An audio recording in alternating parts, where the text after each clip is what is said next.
घरों को वापस पहुंच गए थे। मेघना बेड पर लेटी सोच में डूबी थी। क्या हो यार, तू इतना क्यों सोच रही है? ये दमयंती आखिर थी कौन? हमें तो लगता है कि उसका महाराज से मिलना कोई संयोग नहीं था, बल्कि इसके पीछे उसकी कोई साजिश थी। इस पर इशिता ने मेघना को हैरानी से देखा। अरे तेरी तबीयत तो ठीक है, ये किस टोन में बोल रही है तू? देख मेघना, मैं तो पहले ही यहाँ से जाना चाहती थी, तेरे कहने पे ही मैं रुकी हुई हूँ। मुझे इस गांव की कहानियों से कुछ लेना देना नहीं है। कल एकादशी है, हमें बस उस मृत्युंजय अमृत का सैंपल लेना है और परसों सुबह होने से पहले इस गांव को छोड़ देना है। That's it। ये कहकर इशिता ने चादर तानी और सो गई। इसे कैसे बताऊं कि मैंने खुद को सपने में राजकुमारी बने देखा है। मुझे अपने सपनों का पूरा रहस्य जानना है, मैं यहाँ से नहीं जा सकती।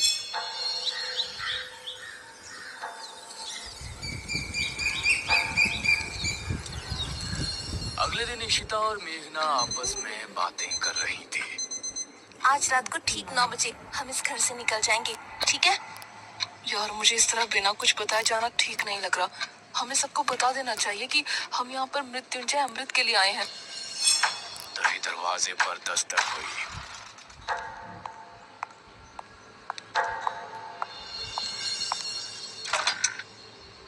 अरे अनुज तुम? हाँ मैं। क्या बातें चल रही हैं? तुम लोग आज रात मृत्युंजय अमृत को लाने की बात तो नहीं कर रहे ना? नहीं, ऐसा कुछ नहीं है। गांव में इतनी प्रॉब्लम चल रही है, ऐसे में हम कैसे मृत्युंजय अमृत के बारे में सोच सकते हैं? हाँ वही कह रहा हूँ। आज रात तांत्रिक महाराज अनुष्ठान शुरू करेंगे। सभी को घरों में ही रहना है। तुम बेफिक्र रहो, हम कहीं नहीं जाने वाले।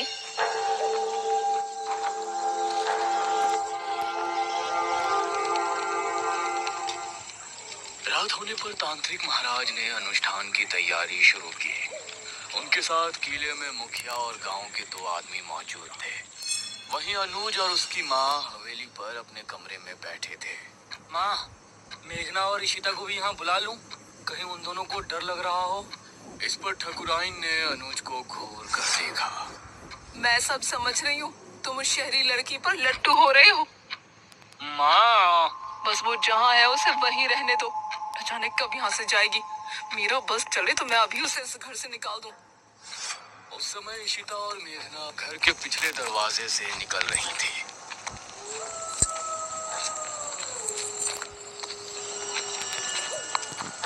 मुझे अब भी कुछ ठीक नहीं लग रहा। ये लोग क्या सोचेंगे? हम दोनों बस यहाँ मृत्युंजय अमृत चुराने के लिए आए थे। मेघना क्या हो गया यार तुझे? हमारी जॉब, हमारा फ्यूचर खतरे में है। हम इस राजा रानी वाली कहानी में उलझने नहीं आए थे। ये इन गांव वालों की प्रॉब्लम है, हमारी नहीं। तो चल ना जल्दी। ये दोनों घर से निकलकर गली की तरफ आ गई थी।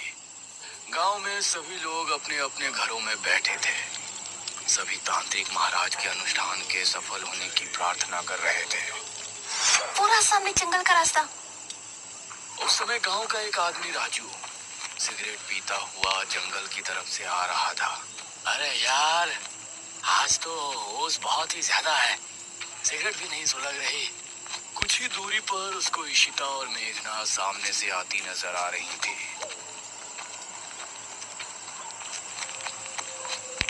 अरे वाह, यह तो वही शहरी हसीनाएं हैं जो मुखिया के घर ठहरी हैं। इनसे जान पहचान बढ़ाने का यह अच्छा मौका है। वो भी कुछ दूरी के फासले से इनके पीछे हो लिया। इशिता और मेघना ने अभी जंगल की सरहद पर कदम रखा ही था कि तभी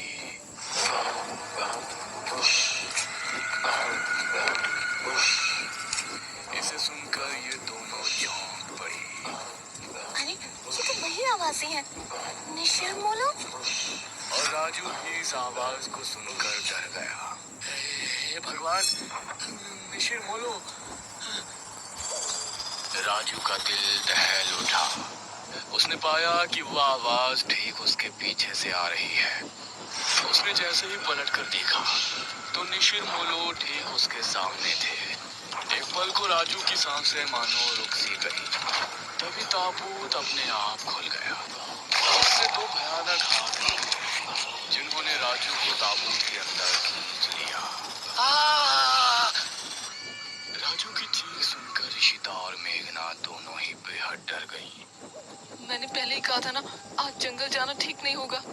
यार बहस मत कर, जल्दी चल, हम वापस घर चलते हैं। इस तरफ तांत्रिक महाराज अनुष्ठान को शुरू कर चुके थे।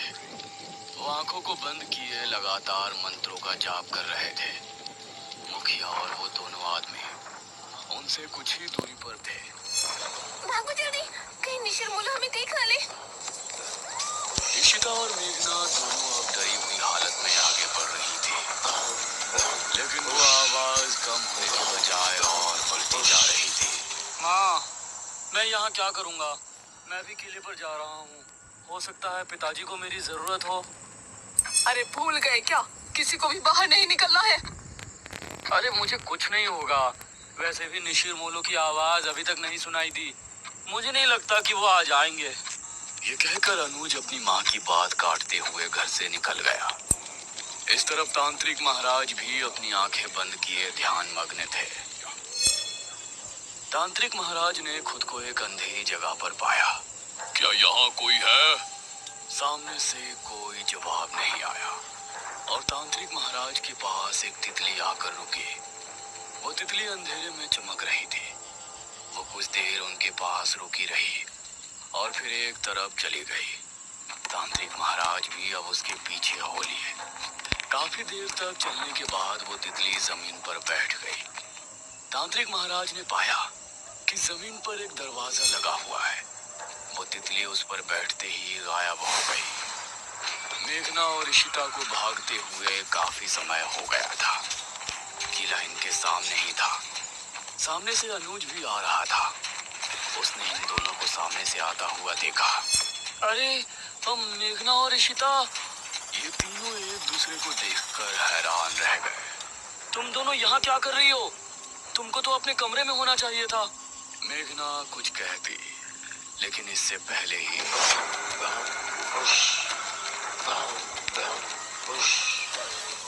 ये क्या? निशिर मोलो आ गए। निशिर मोलो की आवाज सुनते ही ये तीनों बुरी तरह डर गए और अब किले के अंदर भी उनकी आवाज पहुंच रही थी। डरो नहीं, तांत्रिक महाराज ने पहले ही कहा था कि निशिर मोलो यहाँ जरूर आएंगे, लेकिन हमें डरने की जरूरत नहीं है। जब तक हम अपने घरों में हैं, वो हमें कोई नुकसान नहीं पहुंचा सकते। चलो हम भी किले के अंदर चलते हैं। और ये तीनों किले के अंदर पहुंचे। अरे तुम तीनों यहाँ क्या कर रहे हो? वो कुछ नहीं पिताजी। क्या मतलब कुछ नहीं? हमने कहा था ना कि आज की रात बाहर नहीं निकलना। तभी तांत्रिक महाराज ने एक लंबी सांस भरी और अपनी आंखें खोली। ये सभी उन्हें गौर से देखने लगे। क्या हुआ तांत्रिक महाराज, कुछ पता चला? मैंने अपनी पूरी शक्ति लगा दी, लेकिन मुझे सिर्फ एक दरवाजे के अलावा कुछ नहीं नजर आया। इस पर सबसे पहले मेघना ने सवाल किया। कैसा दरवाजा? वो दरवाजा किसी चौखट पर नहीं, बल्कि जमीन पर लगा हुआ है। शायद कोई तहखाना है। इसका मतलब है कि वो किताब किसी तहखाने के अंदर ही है। ठीक है महाराज, हम लोग सुबह होने पर गांव के कुछ आदमियों को लेकर राजमहल जाएंगे और उस तहखाने को ढूंढेंगे। हाँ, यही विचार ठीक होगा। अब आप लोग अपने घरों को जा सकते हो। ध्यान से जाना, निशिर मोलो अभी भी तुमको रास्ते में मिल सकते हैं। जो आ गया महाराज। मुखिया अनुज और इन तीनों के साथ घर की तरफ रवाना हो गया और बाकी सभी गांव वाले भी अपने अपने घरों को चले गए। अनुज, तुमने बताया नहीं कि तुम तीनों यहाँ क्यों आए थे? वो पिताजी, मुझे आपकी चिंता हो रही थी और इन दोनों को भी ना जाने क्यों घर पर डर लग रहा था। हाँ, इसीलिए ये भी मेरे साथ चली आई। मुखिया को अनुज की बात में सच्चाई नहीं नजर आ रही थी, लेकिन उसने आगे कुछ नहीं कहा। कुछ देर बाद ये चारों घर पर पहुंचे।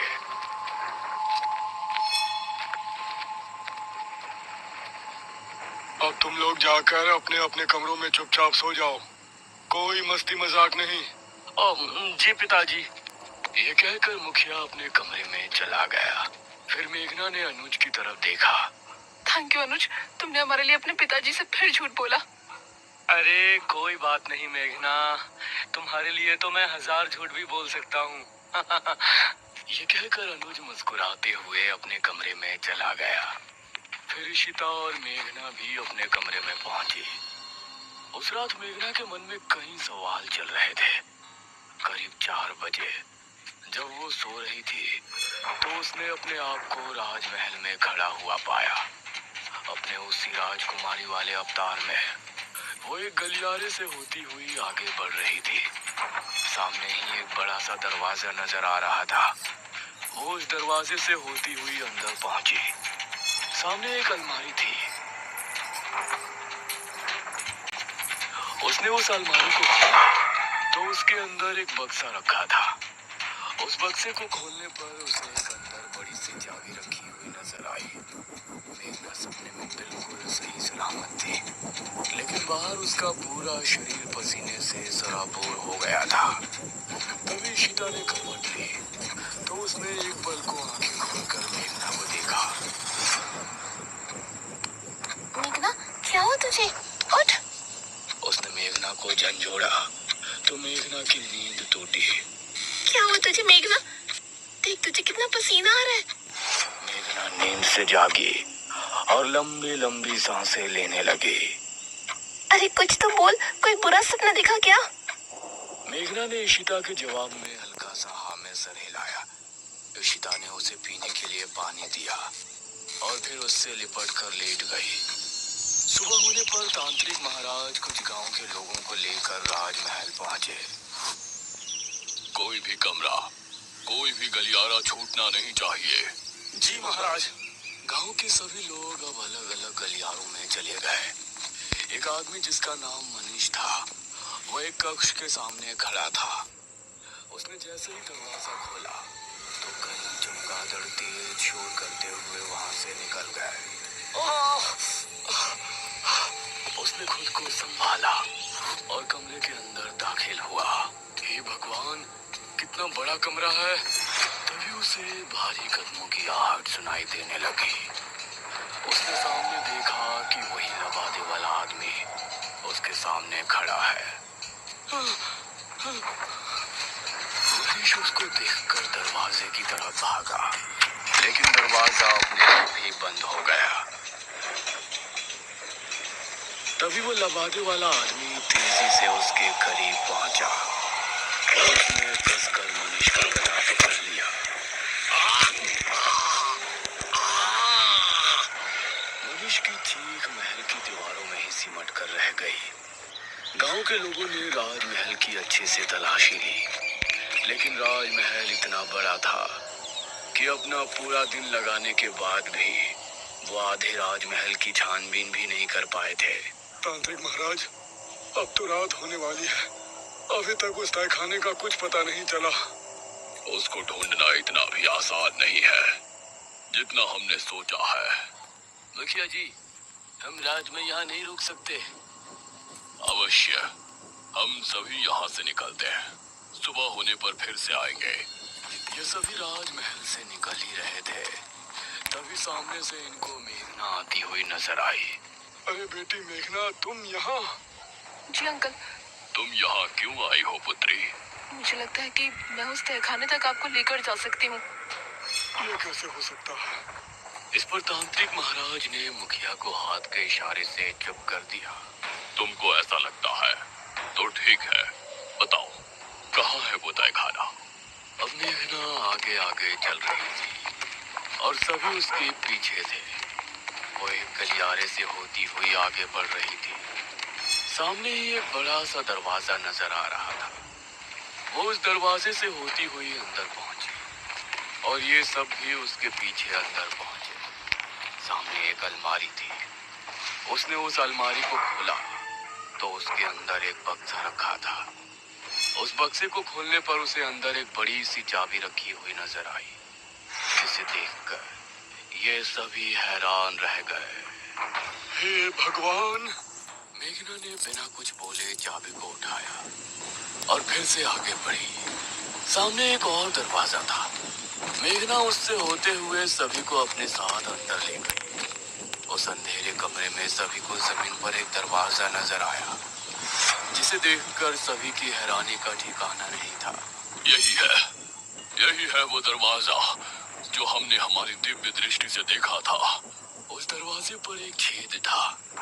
मेघना ने उस छेद के अंदर चाबी लगाकर 3 बार घुमाया। अब इसे उठाकर देखो।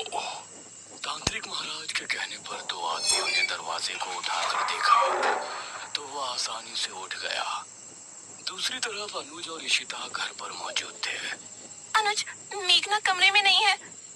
क्या मतलब? कहाँ गई अब वो? मुझसे तो टॉयलेट की बोल के गई थी, अब देखा तो वहाँ भी नहीं है। यह सुनकर अनुज हैरान रह गया। इस तरफ राजमहल में ये सभी तहखाने के अंदर पहुंचे। वहाँ एक शीशे के बक्से में एक किताब रखी हुई नजर आई। हाँ, यही है बेरमपुर पुराण। सभी किताब को देखकर खुश भी थे और हैरान भी। पुत्री, इसे उठाओ और फिर हम किले पर चलते हैं। मेघना ने जैसे ही किताब को बक्से से उठाया तो अजीब सा शोर उत्पन्न हुआ। यह कैसी आवाज है? सभी तहखाने के हर एक कोने से बिच्छू निकलकर इनकी तरफ आने लगे। सभी निकलो यहाँ से, जल्दी। अब ये सभी तेजी से ऊपर की तरफ भागे, लेकिन एक आदमी को बिच्छुओं ने सीढ़ियों पर ही अपने चपेट में ले लिया। उस आदमी को एक ही पल में बिच्छुओं ने कंकाल में बदल दिया। बाकी सभी लोग डरी हुई हालत में महल के मुख्य द्वार की तरफ भागे। मेघना सबसे आगे भाग रही थी। दरवाजे से होते हुए ये महल से बाहर निकलने में कामयाब हो गए, लेकिन ठीक दरवाजे पर जो आदमी सबसे पीछे था उसको भी बिच्छुओं ने अपनी चपेट में ले लिया। और उस आदमी की चीख पूरे राजमहल में गूंज गई। इन लोगों ने अब अपने कदमों को रोका नहीं और किले में पहुंचकर अपनी सांस तोड़ी। तांत्रिक महाराज ने मेघना को गौर से देखा। पुत्री, इस किताब के बारे में तुमको कैसे पता चली? उस समय अनुज और इशिता भी वहां पहुंचे। अब ये सभी मेघना की तरफ ही देख रहे थे, लेकिन मेघना की नजर उस किताब पर थी जिससे कई रहस्यों का खुलासा होने वाला था।